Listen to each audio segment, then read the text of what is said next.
Homeopathy knowledge gain to clear disease solved by homeopathy. Homeopathy knowledge gain to clear disease solved by homeopathy. Hello friend, আমাদের YouTube channel homeopathy knowledge গেনারে আপনাদের সকলকে স্বাগত জানাই। আপনারা জানেন আমাদের চ্যানেলে বিভিন্ন ধরনের হোমিওপ্যাথি রিলেটেড বিষয় নিয়ে আমরা আলোচনা করে থাকি। একই দিন এক একটি বিষয় নিয়ে আমরা কথা বলি।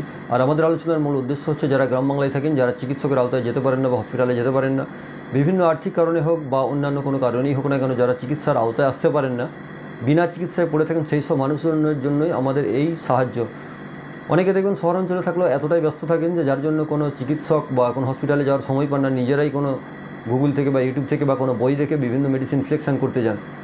এবং অনেকে বলে থাকেন যে ঔষধ সিলেকশন করতে গিয়ে সবচেয়ে যেটা বড় সমস্যা হয় সেটা হচ্ছে একটা লক্ষণ যখন তিনি দেখছেন সেখানে দেখা যাচ্ছে অনেকগুলো মেডিসিন এসে যাচ্ছে বা একটা মেডিসিন অনেকগুলো ক্যারেক্টার দেখা যাচ্ছে, এবং সে যেটাই দেখছে সে মনে করছে যে বোধহয় আমার এই লক্ষণটাই আমার মধ্যে আছে, এবং যেটাই দেখছে সেটাই তার এই বোধটা হচ্ছে, যার জন্য তিনি কোন মেডিসিনটা সিলেকশন করবেন তিনি বুঝে উঠতে পারছেন না।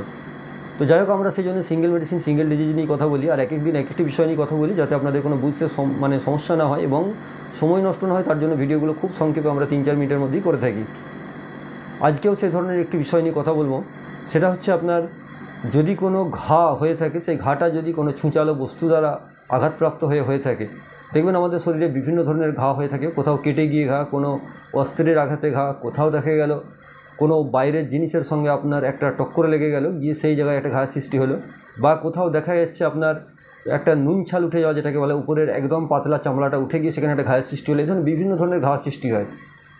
আপনারা দেখবেন অনেক সময় হয়তো এই ধরনের ঘায়ের ক্ষেত্রে আমরা ন্যাচারালি যেসব মেডিসিনগুলো ব্যবহার করে থাকি, ক্যালেন্ডুলা, আর্নিকা, হাইপেরিকাম, এই ধরনের বহু মেডিসিন আছে যেগুলো কমনলি ব্যবহার হয়ে থাকে। তো সেকেন্ডারি স্টেজে যখন দেখছেন আপনার ফার্স্ট মেডিসিন গেছে, তারপরেও ঘাটা পুরোপুরি সারছে না, বেশ একটু সময় লেগে যাচ্ছে, সেক্ষেত্রে যদি আপনার মনে হয়ে থাকে সেই ঘাটা কোনো ছুঁচালো বস্তু দ্বারা হয়েছে, অর্থাৎ কোনো পেরেক দ্বারা বা কোনো আলপিন দ্বারা বা কোনো ছুরির ডগা দেখবেন যেখানে খুব ছুঁচ আছে, সেই ধরনের কোনো ছুঁচালো জিনিস দ্বারা, বা আপনি যেখানে কোনো একটা ছুঁচ জায়গা আছে সেই জায়গায় আঘাতপ্রাপ্ত হয়ে সেই ঘাটা সৃষ্টি হয়েছে, তো এই ধরনের যদি আপনার কোথাও মনে হয়ে থাকে যে কোনো ছুঁচালো বস্তু দ্বারা আপনার ঘাটা সৃষ্টি হয়েছে, সেই ঘাটার ক্ষেত্রে আপনারা সেকেন্ডারি মেডিসিন হিসেবে যে মেডিসিনটি ব্যবহার করবেন, প্রথমে আপনারা আর্নিকা, ক্যালেন্ডুলা এগুলো ব্যবহার করতে পারেন, কিন্তু সেকেন্ডারি মেডিসিন হিসেবে যদি ঘাটাকে পুরোপুরি দ্রুত সারাতে চান, সেই ঘাটা দেখছেন আপনার চট করে সারছে না, সেক্ষেত্রে আপনার প্রাইমারি মেডিসিন যেগুলো দেওয়ার হয়তো আপনার খাওয়া হয়ে গেছে, সেকেন্ডারি মেডিসিন হিসেবে আপনি লিডাম্পাল 30 ব্যবহার করবেন। লিডাম্পাল 30 দিনে 3 বার করে অন্তত 5-6 দিন খাবেন।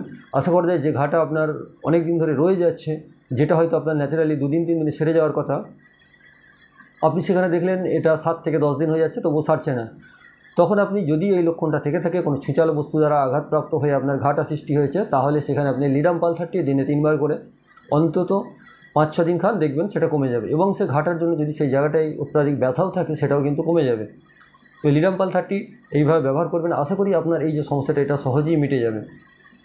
আর আপনাদের যদি মনে হয় এর পরেও কোনো আলোচনা বা এর ওষুধ সম্পর্কে আপনার কিছু জানার আছে, বা এই ঘাটা আপনার ঠিকঠাকভাবে হচ্ছে না বা কিছু একটা লক্ষণ রয়ে যাচ্ছে যেটা আপনার কিউর হচ্ছে না মেডিসিনে, এই ধরনের আলোচনা যদি আপনি করতে চান আমাদের সঙ্গে বা পরামর্শ নিতে চান, বিনামূল্যে পরামর্শের জন্য আপনি যে কোনো দিন সন্ধ্যে 7টা থেকে 8টার মধ্যে ফোন করতে পারেন। আমাদের সংস্থার যে কোনো ডাক্তার আপনার সঙ্গে কথা বলে নেবে।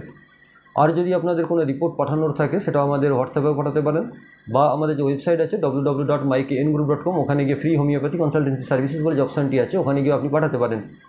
সকলেই ভালো থাকুন, সুস্থ থাকুন, দেখা হবে অন্য কোনো ভিডিওতে অন্য কোনো দিন। আজ আমরা এখানেই শেষ করছি, ধন্যবাদ।